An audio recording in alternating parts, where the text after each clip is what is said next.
à l'heure actuelle, l'islam est composé de plusieurs grands mouvements. Le mouvement majoritaire, c'est le sunnisme, mais le chiisme regroupe quand même 15% des musulmans. Et il y a là une séparation profonde entre deux façons très différentes d'envisager à la fois l'autorité spirituelle et le pouvoir politique au sein de l'islam.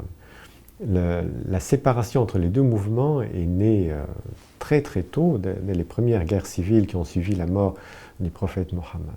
Alors, peu importe le détail de l'histoire, mais ce qu'affirment les chiites, c'est qu'à la mort du prophète, la communauté n'a pas été laissée sans chef. C'est-à-dire que Dieu est un Dieu juste, et il avait prévu qu'après la mort du prophète, il y aurait une personne inspirée, impeccable et infaillible qui continuerait à guider la communauté.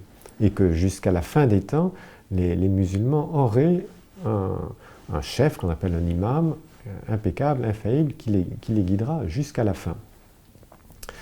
Et ils affirmaient, dès l'origine, que cette personne, à l'époque du prophète, c'était son cousin et gendre Ali.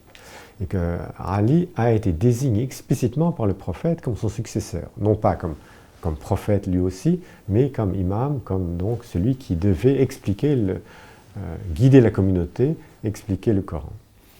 Pour les chiites, seul l'imam est en mesure de dire le vrai et de dire la loi en islam. Ce qui implique, puisque le pouvoir califal a échu aux sunnites, ce qui implique que tous les chefs sunnites, les sultans et les califes, sont des usurpateurs. C'est-à-dire qu'il y a une scission qui s'est créée, qui est à la fois religieuse et qui est aussi politique.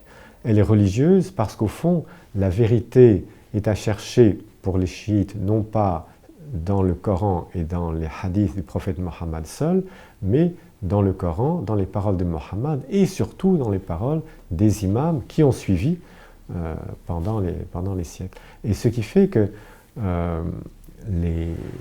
la référence au texte est profondément différente dans les deux courants. Pour les sunnites, il n'y a pas de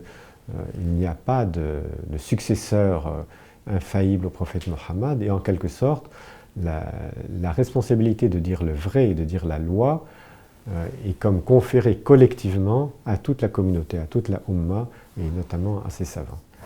Et donc, on voit là qu'il y a une voie vers la vérité, une voie de spiritualité qui est vraiment très profondément divergente, et qu'il ne s'agit pas simplement de querelles historiques ou de haine ancestrale, mais vraiment d'autres façons d'envisager le rapport au divin.